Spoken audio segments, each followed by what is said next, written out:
All right. Hello, everyone. I hope this is working. I see my mic is on. Let me know that you can hear me and see me okay. It looks like I'm live in YouTube. I hope it's working for Facebook this time. But anyway, welcome everyone. I hope you're having a good Monday, good morning, or afternoon, wherever you are. Hi, Christy, Arlene. So good to see you. Nyran, I hope I am saying your name right. Works on YouTube. Great. Great. Yay. Thanks, Arlene.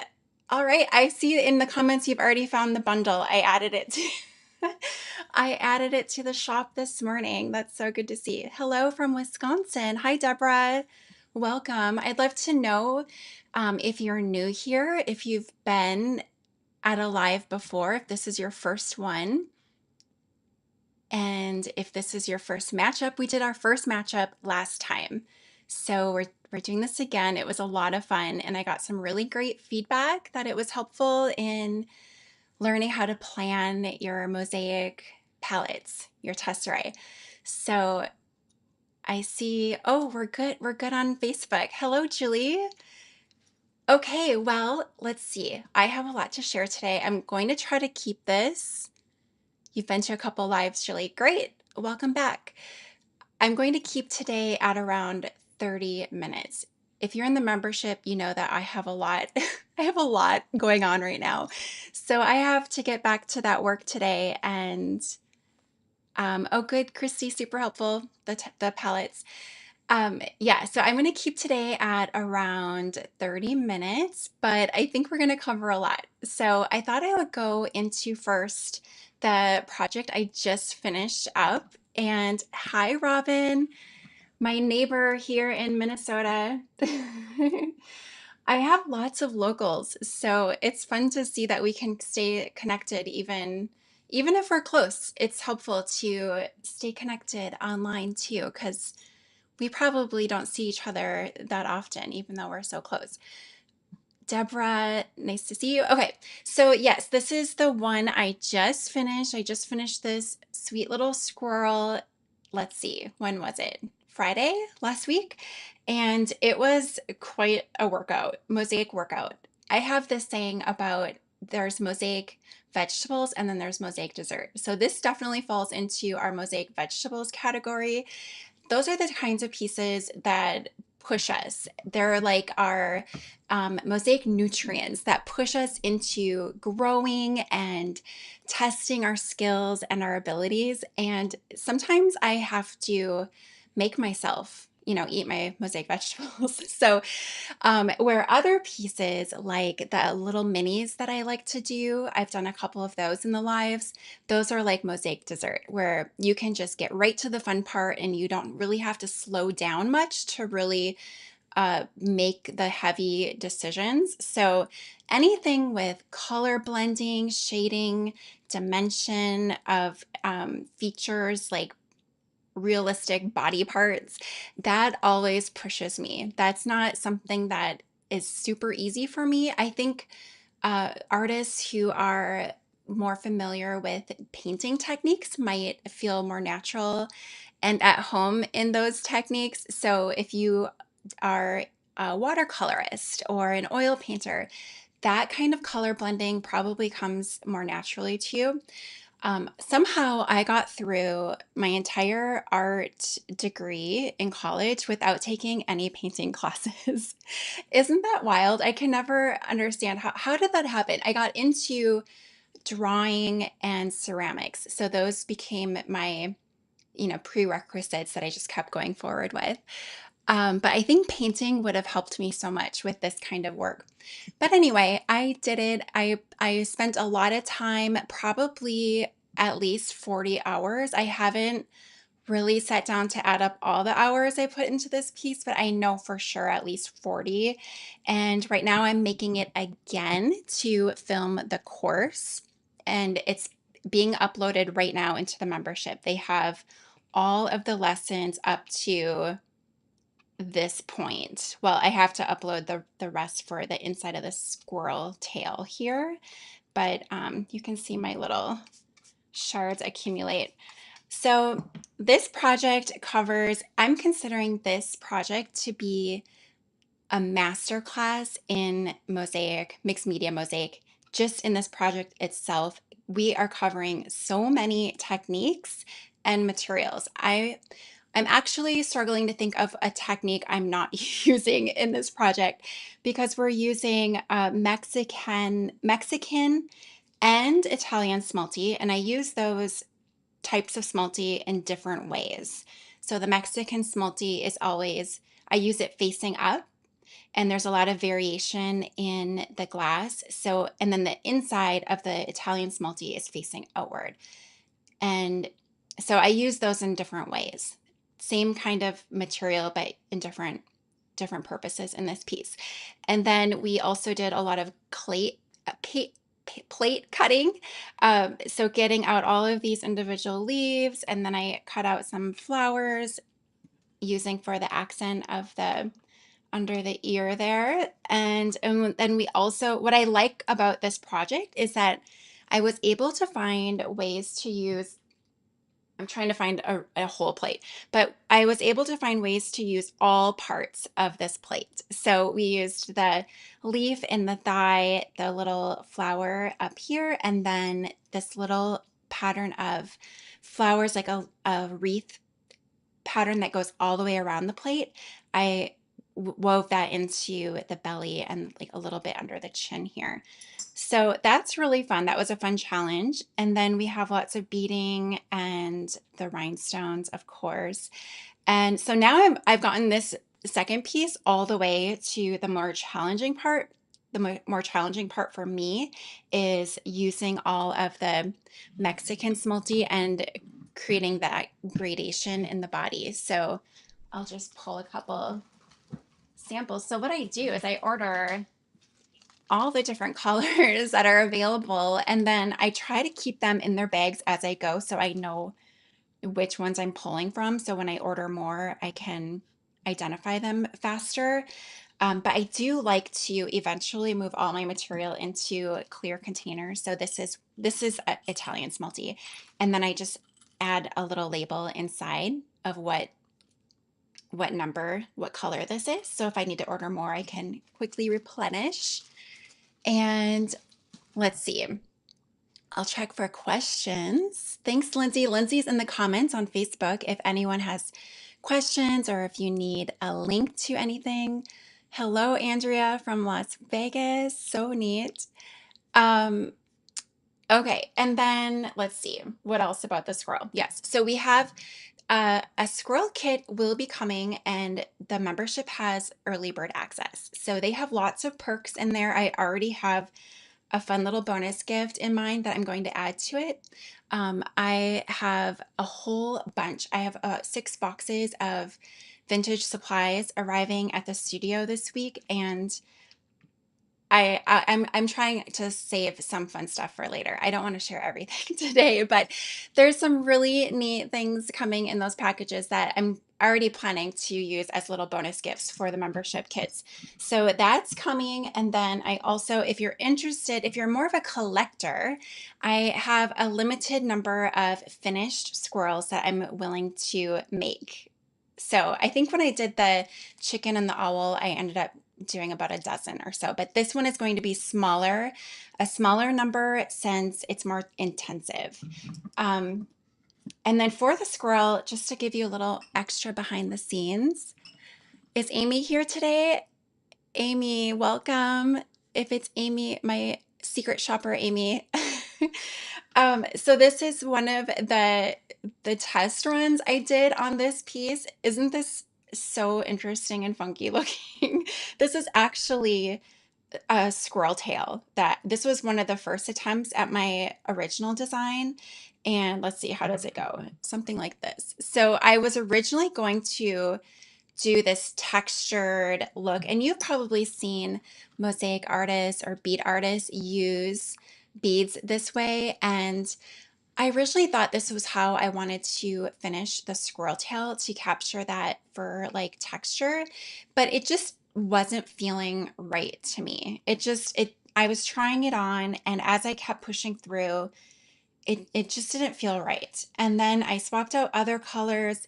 I think it's a lot to do with the colors, and I'm going to talk about that later, but um, this feels so much better. I feel like I'm at home in this design, where the other one, the texture, that's really fun. So if you are interested in making the squirrel project, this would be an optional way to finish the tail, is just letting those beads come up and out of the clay like that. And it's a really fun way to work. It takes a little time, because you're doing them vertically, but it pays off. It's so neat. But for some reason, for mine, it just didn't feel right. So this is the direction I ended up going after a couple other things I tried out. So that's the update on the scroll. Oh, and then the little eye. Let's see. The eye, I was stumped about how I wanted to finish the eye for some time, and that kind of held me back from really digging into the project initially. And then once that fell into place, it gave me a little surge of creativity.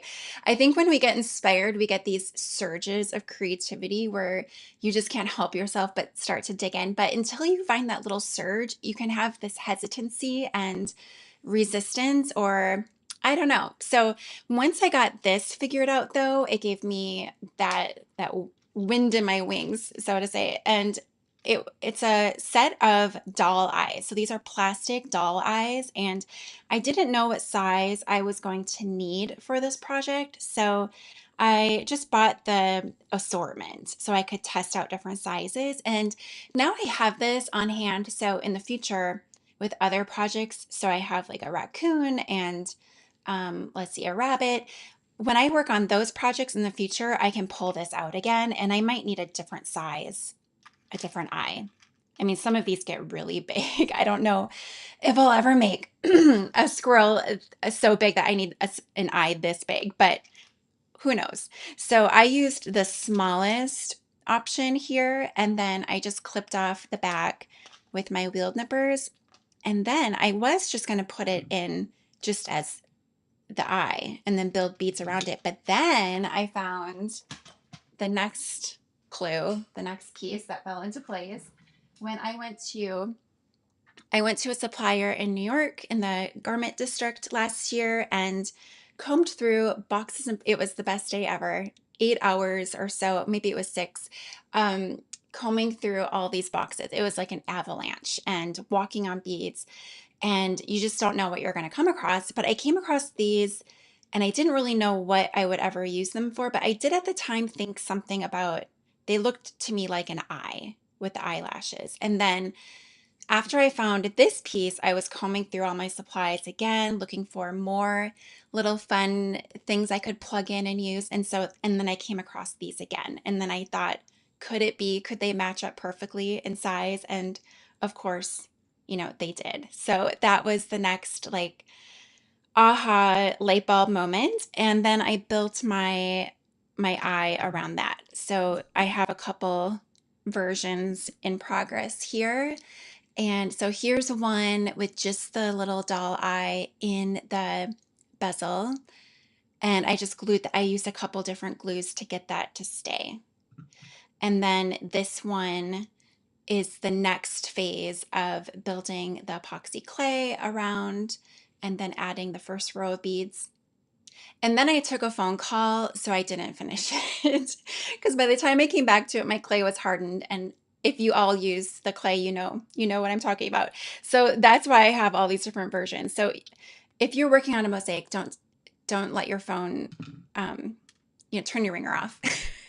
So this is the finished one, and I I have it loose right now because I'm going to actually raise it up even higher off of the frame, because once I get my tiles on here, I don't want my tiles to be taller than the eye, because then it will get buried. The eye will get buried in the smalty. So I want the eye to be above the smalty, sitting up on top of the smalty. So when you're making mosaics like this, you're always thinking forward. You're always anticipating what's coming next and problem solving along the way. It's so much it's so good. I think it's so good for our brains, this work. It really gives us fun little challenges and these puzzles and so many unexpected twists and turns. And it's so gratifying and fulfilling to work through these challenges and come up with solutions on the fly. I'm just reading your questions and comments. Gail says, I love this idea. I would like to make a coaster for my family out of my mom and grandma's china. Yay. Yes, that's a great way to use china collections, is just to incorporate them into fun little pieces that you can share with your whole family rather than letting them sit in a hutch, for years and years, or boxes in the attic. And Arlene, you like both? You like the textured tail and the smelty tail. And a crown, yes, yes, a crown. I love that idea. Hi, Don. Good to have you here. I see you're on YouTube. Okay, and then I'll just read Debbie's comment. Those marquee shaped bezels are perfect. Okay, I forget I can share. I think I can share your comments, but anyway, we'll get on to the matchup because we're already at 12:16. All right, so that's the update on the squirrel. And yeah, thanks for your comments and excitement about this because I worked really hard. I worked really hard, and it's fun to be on the other side. I really I always talk about, I share my mosaic process and struggles. And when I'm stuck in a piece and I'm not really sure how to move forward, I'll bring it around with me because I think that subconsciously, when we're around our work, we are kind of working on it, but not so intensely. And it's easier for ideas to come to the surface when we're not forcing them. So I like to have my mosaic in progress that if it's really challenging me, I'll bring it with me into the kitchen. I'll prop it up while I'm washing dishes, working on dinner. I sometimes will even take it in the car with me and just prop it up as I'm driving. And then I'll just look at it, in between, like at a stoplight. Safely, of course. But I really think there's something about when our brain is busy on other things that these problems can be solved more easily without feeling so exhausting. So, anyway, let me know what you think about that. Okay, so for our matchup, I actually have an extra little table I'm going to slide in because my workspace is just really, it's so full right now. I have so much stuff taking over my table space. And let's see, I'm gonna see if I can prop this up a little higher. Oh yeah, there we go. Okay, I'm gonna slide this table in. This is like one of those bedside desk tables, and it's really handy for mosaic work too. So if you're looking for something like portable around your home, a little surface extension for your workspace, these little rolling desks are handy. All right, so this is today's treasure bundle matchup, and I already have all the material spread out because I just wanted to get ahead on the process a bit. Okay, so this plate here is the Royal Bayreuth, and it's from Germany in, I think it was originally like 1800s, but it was in production until 2018. Um, so it's not super common. I don't see it a lot, but it's beautiful. And I do see Williams Sonoma has a beautiful line of china, and I see some influence from this pattern in the Williams Sonoma patterns. So anyway, this pattern has the powdered blues and pinks, of course, yellow, a little bit of orange, no purples. The green, I had to really study the green because when I see green, I just immediately start grabbing like spring greens, olive greens, really earthy greens. But this green is actually more of like a turquoisey kind of green. And when you're doing a matchup like this, if you're using this technique to pull together a color palette, um, you have to really stay true to your pattern, to whatever you're using. If you go off pattern even a little bit, you're inventing something completely different. So if you really want to use this technique and use your inspiration as your palette to copy, to match, you have to stick to exactly what it is. And if you are tempted to add in something new and different, that's fine. But if you're really trying to stick to it, you want to match it up exactly. And this month in my mosaic design school, we are studying color harmony. So I have a new lesson on color harmony going into our lessons on Wednesday. And I'm going to introduce 5 ways to create color harmony in your mosaic work. This is going to be one of the ways, doing matchups. And you can do matchups with china patterns, paper, because we use in our mixed media mosaics, we use paper. Let's see, I'm just going to grab one for example. Here's a good one. So here's an example of a paper. You could do a matchup using something like this and use the paper under glass. So we use paper under glass for our mini florals. I've used them for birds and so many things. So you could do like a whole wing, cut out a piece of glass, clear glass in the shape of a wing, and glue that over the paper and then make a paper tile. And then the rest of the mosaic can be a matchup from the paper. I'm already inspired to do that. Should we do a matchup with paper someday? All right, back to this. I have to stay focused. Okay, so we're going to do our matchup using the Royal Bayreuth plate. And so first I'll get into the pinks. I seem to use pink in every mosaic I make. It's hard not to. It's one of my favorites. And I had 2 boys and then a girl. So my daughter, I started getting so much more pink when I had my girl. It was like full permission. So a lot more pink these days. And let's see. So we have pink glass and iridescent. And there's a little bit of transparency to this. So you have to be careful when you use this over the top of your adhesive. If you want it to be a bright, true pink to what the color of the glass is, you want your adhesive underneath to be white. So it really pops that color. But I love these. And then we have some pink seed beads. So when I'm pulling together a Tesserae palette, I like to have a variety of colors, sizes, finishes, textures. So we have the iridescence, and then we have the tiny fine detail of the seed beads.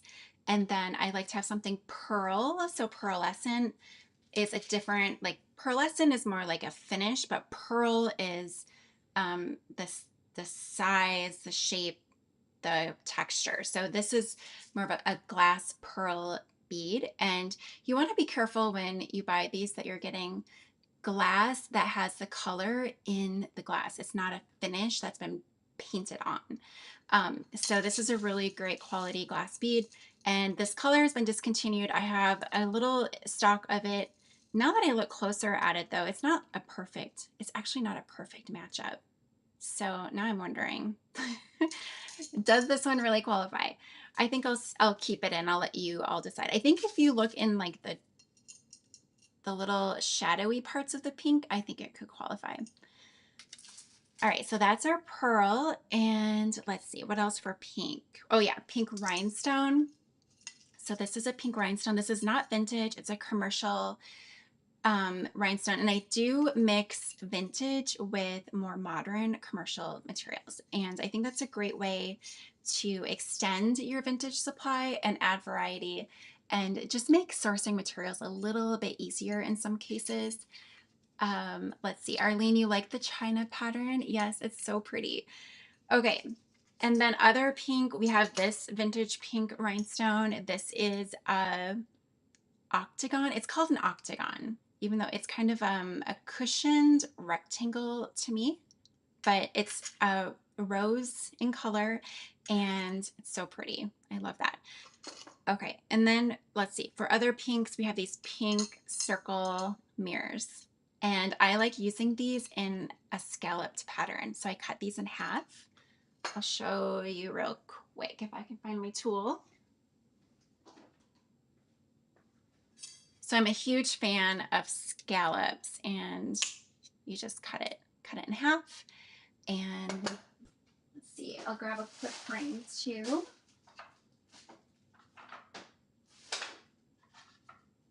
I grabbed a few frames. Let's see. So these are frames from my shop. If you're new to my work, I started designing these frames a few years ago, and I design them, I manufacture them locally, and we sell them online in my shop, and we ship frequently. We ship all the time. So they are really fun to fill with any kind of materials. You can add in whatever really that you like, and you can use any kind of adhesives too, but my favorite adhesive to use with these frames is epoxy clay. So I have lots of tutorials and classes in my membership, but there's some demonstrations on YouTube too if you're new to this product. So epoxy clay, it's 2 parts, you mix it together, and then you can fill in a section. It sets up in about an hour, so you have an hour to work, and then you just start putting your material in. So these scallops are super fun to use, and you can alter these in many ways. So that's just a quick little example of how to use those mirrors. And then, okay, so I think that's all the pink. And then I also have a little bit of orange. Sorry, Arlene, we have a little bit of orange in this one. Okay, so I have these orange rhinestones here. So pretty. These are round, probably at 8 millimeter. I usually don't buy rhinestones much bigger than an 8, maybe 10 millimeter sometimes. And then these ones are a big favorite in my Mosaic membership. They have a fun scalloped shape to them, and we've been adding these to the treasure bundles too. But this little turquoise color works really well with the greens that are in here. And then, oh, we forgot the other oranges. Orange stained glass. And this stained glass has variation. So it comes in a mix, in a blend on a sheet. And then we take all of the glass off the sticky sheet. We wash them, try to get them like nice and clean. And then used loosely, we can cut them to fit into a design. So I like working with long, oh, my phone's bouncing around. I like working with this long elongated shape because then you can kind of cut to fit and alter as you go. So let's say you wanted to cut it to fit right into this little shape here. You could draw it on your marked line and then cut and shape. And then you just keep going until you use up your whole strip of glass. You just keep going. And you could alternate, use a different, maybe you have the pink in here too. You could alternate it that way and then just do a whole stripe, a different pattern across the bottom. All right, so that's a little bit more of orange. And then these two, I'll try to raise up my camera here a bit more. These two pearlescent, iridescent squares are actually a little bit different in color. One's a bit more reddish and muted, and then this one's brighter. So I love just a little bit of variation, like that monochromatic effect, and that would be really pretty alternated because it's just a subtle difference, but it would really add so much to a project, just kind of taking it up a notch, but it's quiet. It's not so in your face. It's just a little touch of pattern and variation, which I really love this. And it echoes the same way that those oranges have that variation in the flower there. So that's really fun. Oh, and I just recognized this too, that these scallops actually echo this little scallop pattern here. That's really neat. So just little tiny nods to the design and the original pattern that way throughout a mosaic would just be so beautiful. Now I want to stop everything and just make it right now. Okay, Let's see, oranges. We also have, I love these little Japanese drops. I'm not sure if they're glass or plastic, but they're really fun. And this color is pretty popular in vintage materials. You see this orange a lot, but this is just a really neat little way to bring in some whimsy. So I could see when I did a cake, I don't have the original anymore, but I can pull it. If you go on Instagram or my reels, you'll find the cake project. And I added these dimensional flowers to the top. And this would be a great way to just kind of add some like little accents to the flowers. So if you had these tucked in around the dimensional flowers, so I'm just going to grab something like this. Like I wouldn't do all of these here, but just for example, if you had something super dimensional on the top of the cake like this, and then you could just tuck in these little Japanese drops as little accents. So that's what those are for. I see those as more as accents, but I guess you could put them in the mosaic too, like something like this. They would just be I would just kind of set them up higher in the clay a little bit so they don't get lost. What are we at? We're already at 12:32. I'm already over time. I have the hardest time staying on track. Okay, let's see. What else? We have, I think I covered all the orange. Oh, we have a little bit of this orange tile. I'm hearing from some of you that you're having trouble cutting this tile, and we put it in the bundles. We put one tile in each bundle, and they are a little bit more challenging to cut. But with the wheeled nippers, the slip-on-it wheeled nippers, you don't want to use something really like for more softer, fragile material. There's other cutters that are more appropriate for softer material, but the lip-on-it is pretty heavy duty, and you can do a tile like this with this cutter, but this tile is just going to sit up higher because it's thicker, but you can cut this material into fun shapes like little petals or feather shaped pieces too. Let's see, I think I have. So for example, this chicken mosaic, these tiles are pretty thick. These came from an anthropology law table, and that material is really thick, but I love it because their colors are just always amazing.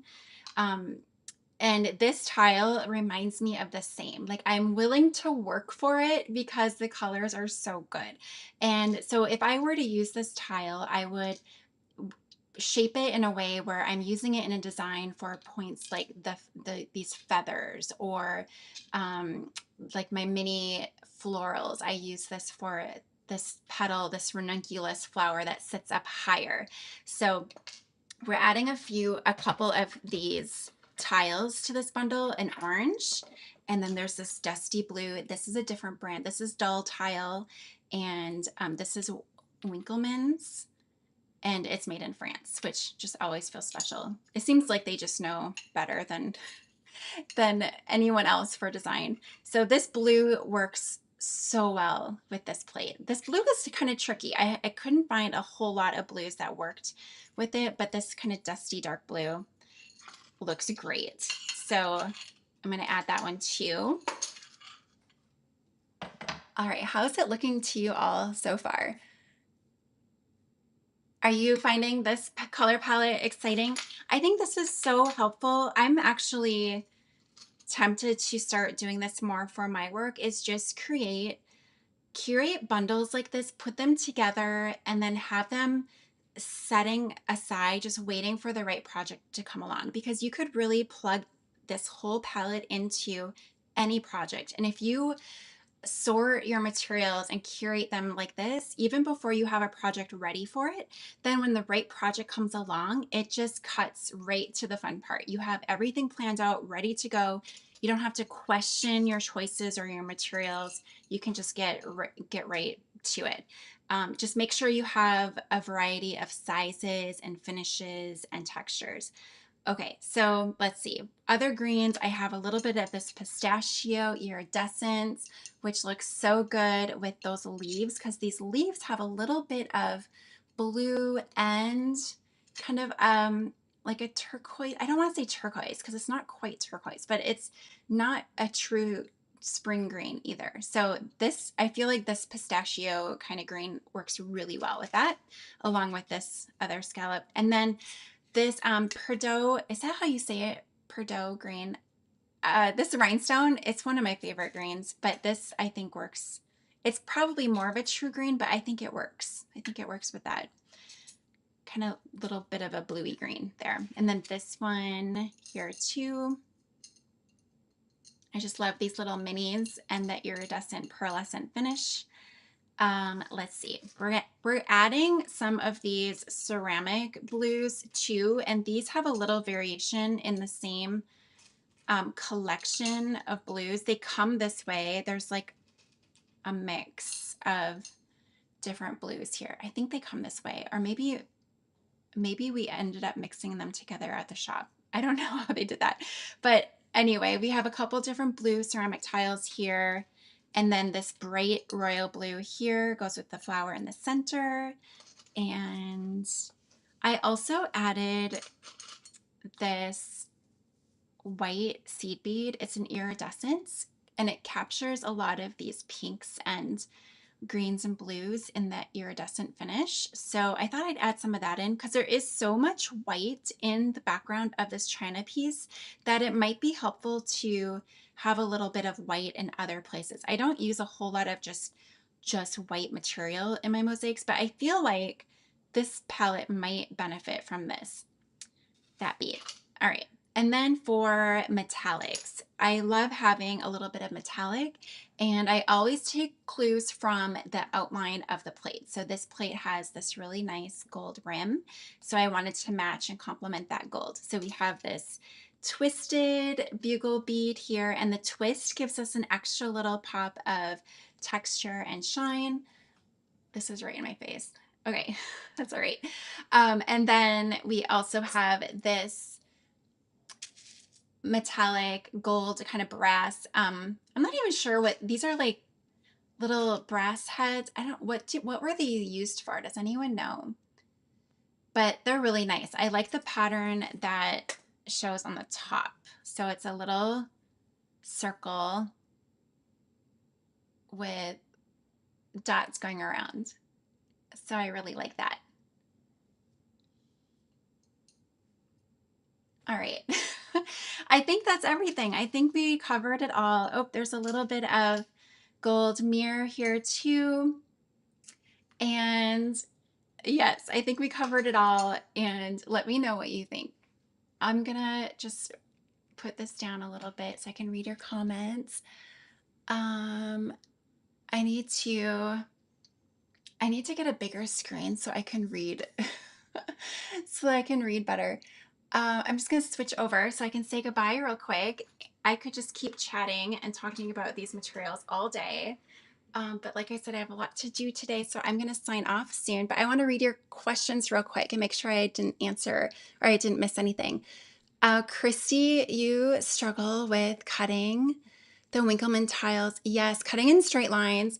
Oh, I actually want to share one thing I did with the Winkleman tiles in the Squirrel is I cut them like I do Smalties. So inside, I'll try to find one specific. So this one here, look at my tool, yuck. This one here, this one here, this one here. Those are all little bits of the Winkleman tile, and I used it like I do with Smalty. So here's a little strip, and then I cut it into like the size of a Smalty piece, and then I cut it in half again, and I used the inside of the clay body like I would with Smalty, and that just brought a little bit more of an organic surface to the finish versus a super smooth finish. So depending what you like, but I think that's a great way to think about the Winkleman's tile. is how can we use it even on the inside? Because that's something that's unusual about this tile, is that the color goes all the way through the clay body. So we have the option of using the inside of the tile in addition to the surface. Most ceramic tile is white in the clay body, but because this has the color all the way throughout, we have this option of turning it inside out and using it as we do a smelty. So I thought that was kind of neat. Okay, I'm just gonna read your comments again. I'm so glad you liked the palette and that the tips were helpful. Good, Barley, nice to see you here. Okay, well, I will have the recording up soon, and we have all the links in the comments and in the description. If you'd like to stay in touch, sign up for my newsletter. I send out fun updates not super frequently, but yeah, and let us know if you have any questions. Reach out to we can take your questions. If you have support questions about our products in the shop, you can email us at hello@sharrafrank.com. All right, have a good day, everyone. Take care.